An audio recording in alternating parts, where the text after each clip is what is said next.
So you're in an interview and you know you should be asking that hiring manager some critical questions, but you're not sure what they are. Well, stick around because in this video, I'm going to share with you 10 questions that you can ask your hiring manager in that interview.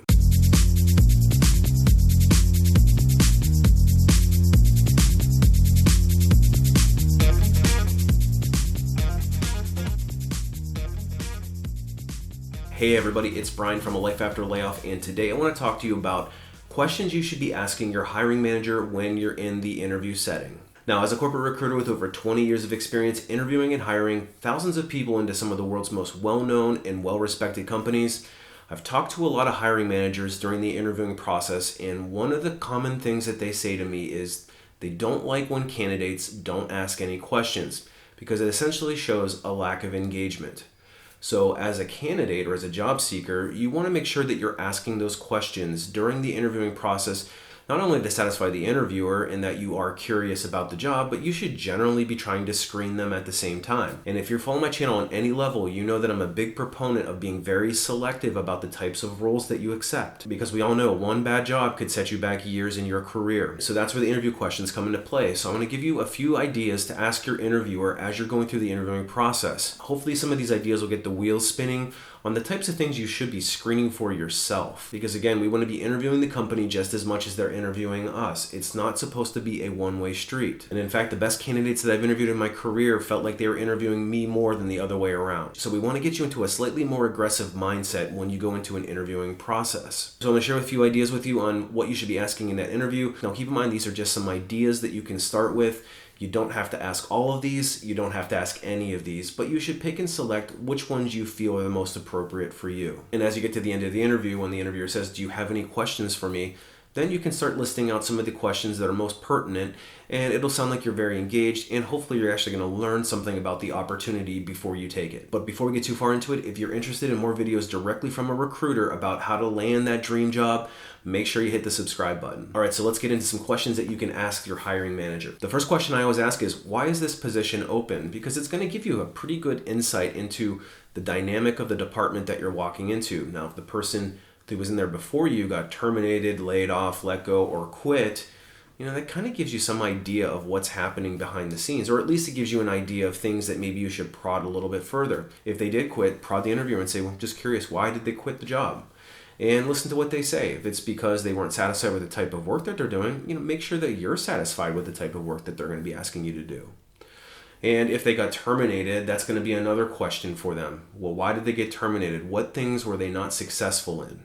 So again, these are all reconnaissance that you're trying to gather. So it's data points in order to make the best possible decision for you. And if the position is because it's an added headcount, that means that the department and or the company is growing, and that's usually a pretty good sign. So the second question that I ask is, what is your vision for this role? And I always like to ask this question too of my hiring manager, because I actually want to see what their long-term vision is for the position and why they created it to begin with. And if you're able to sneak this question in early in the interview, it's actually going to put you in an advantage, because you're going to be able to cater your answers throughout the rest of your interview to make sure that you hit on the reasons why they created the job to begin with. Now, the next thing I would ask is actually going to put the question back on them of what's your biggest weakness. Now, I already made a video on how to answer this question if you, the interviewer, asked that, so you can flip the script and ask the interviewer, what's one weakness that you currently have in your department? And if you want to take it a step further, you can ask them what strengths they have in their department. But again, you're looking to get an idea of where you could fit in and if your skill set truly does align with what they're looking for. Now, the next question that you can ask is going to take the last question a step further. And you can ask the interviewer, how do you see this role contributing to solving some of those weaknesses or accentuating some of the strengths? And as they give you the answer, you can decide whether or not you align well with what they say. Now, you want to make sure that you're walking into a reasonable situation that you can be set up for success in. So I always like to ask, how do you measure success in the first 30, 60, and 90 days? Because we want to make sure that they are reasonable expectations that you can feasibly hit. And if the hiring manager doesn't seem to be well aligned with the realities of the position, it's a chance for you to push back and make sure you get those questions answered. You might find yourself dealing with a red flag employer. I also made a video about that, so make sure you check it out if you're wondering if you're dealing with one of them. But these types of questions will help you determine whether or not it's going to be a good cultural fit for you. Because we all know if you come in with unreasonable expectations, you're going to just be set up to fail and you're going to turn over pretty quickly. Now, the next question you can ask assumes that there was somebody previously in the role that was maybe promoted or moved on to bigger and better things. But you could ask them, what is it about that person that made them so successful in this role? And as you listen closely to what the hiring manager is saying, it's going to give you an idea of the things that you would need to do to also be successful. So take mental note, and if you land the offer, you've already got a roadmap for success and how you can duplicate what they did. Now, if you're somebody that's trying to climb up the ladder, the next question is going to be an important one. Where do you see potential growth opportunities in the long term? Now, I know in another video I mentioned that you shouldn't be asking about promotional opportunities right out of the gate, but I was really more referring to an anxiousness to not be in the current job and immediately moving on to bigger and better things. But it's very reasonable as a candidate to want to know what your long-term career path could be. So I highly encourage you to ask the hiring manager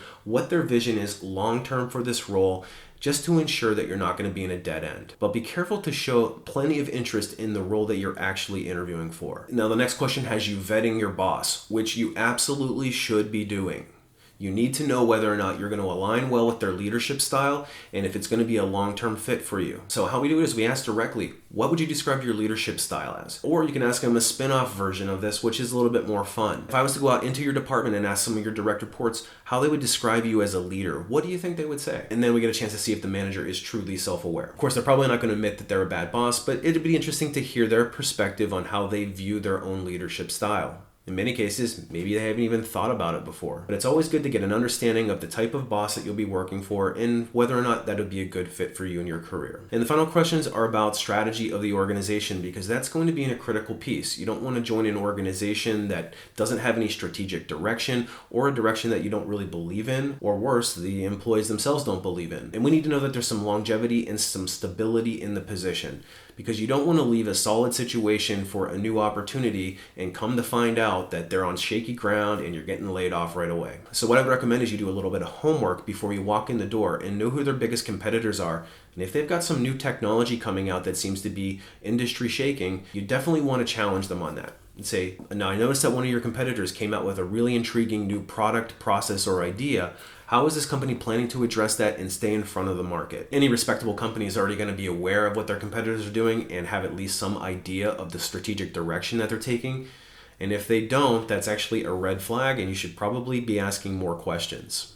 All right, so this is the final question that I would ask, and it's just kind of a fun one that I like to throw at the hiring manager, but it gets them to think kind of strategically and gives you a better insight as to what's truly on their minds. I like to ask, if you have one concern that keeps you up at night, whether it's in your department or with the company, what would that be? And listen very closely to what they say, because you're going to get some really good insight into what's truly going on behind the scenes. All right, so there you have it. There's some ideas on things that you can be asking the hiring manager in your interview. And remember, you want to ask questions during your interview, and you don't have to wait till the end of the interview for the interviewer to say, okay, do you have any questions for me? Feel free to engage the interviewer during the interviewing process, and it'll become more of a two-way dialogue. And that's always the best way to ace that interview. But if you need more help getting through the interviewing process, that's actually what I specialize in.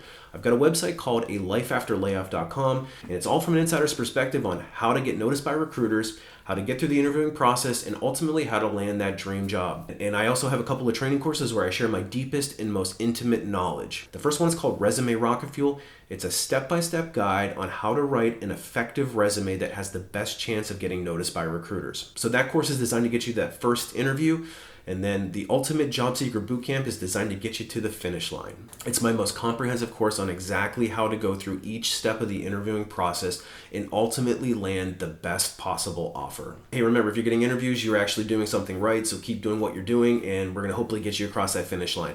Appreciate you watching, and we will see you on the next one.